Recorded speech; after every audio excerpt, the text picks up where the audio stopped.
Hello. तर आज आम्ही निघालो ट्रिपला, तेही सगळ्यांसोबत आणि खूप दिवसांनंतर. पण त्याआधी आम्हाला जायचं होतं एका कार्यक्रमाला, त्याकरता आम्ही निघालो. इथे आला मात्र पिल्लूने लगेच झोका पाहिला आणि मग झोका खेळायला लागली. त्यानंतर आम्ही आत आलो, सगळ्यांशी भेटलो, छान गप्पा मारला, जेवण केलं आणि मग आम्ही निघालो आमच्या पुढच्या प्रवासाला. मध्ये कराडजवळ आल्यानंतर आम्ही इथे मॅगी खाल्ली आणि मग आमचा खरा ॲडव्हेंचरस प्रवास सुरू झाला, तो म्हणजे घाटातला प्रवास. तर हा आहे अनुस्कुरा घाट आणि मला घाट म्हटलं की दिवसाही भीती वाटते. इथे आम्ही मध्यरात्री घाटातून प्रवास करत होतो. खूप भीती वाटत होती, पण आम्ही कसा व्यवस्थित हा प्रवास पूर्ण केला आणि आम्ही पोहोचलो आमच्या लोकेशनला. तर आम्ही आलोय मालवणमध्ये आणि या रिसॉर्टमध्ये आम्ही थांबलो होतो. रात्री खूप छान वाटत होतं आणि सकाळी उठल्यानंतर याहीपेक्षा भारी नजारा आम्हाला पाहायला मिळाला. सगळीकडे नारळाची झाडं आणि समुद्र पाहायला मिळत होता. रात्रभर प्रवास करून माझी कंडिशन अशी काहीशी झाली होती. त्यात पिल्लूचं मात्र बीचवर जायचं असं चालू होतं. मग मस्त असा नाश्ता केला, चहा घेतला आणि मग लेकरांची इच्छा पूर्ण करायला आम्ही बीचवर आलो. इकड्यांचा खेळ सुरू होता.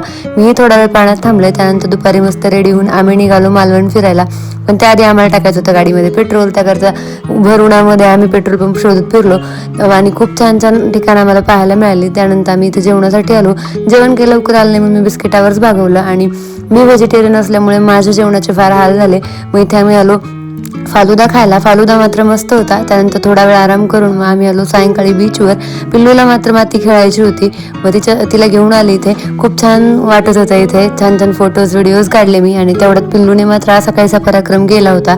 मस्त असा चहा घेतला बीचवर बसून आणि असा होता आजचा दिवस. चलो बाय.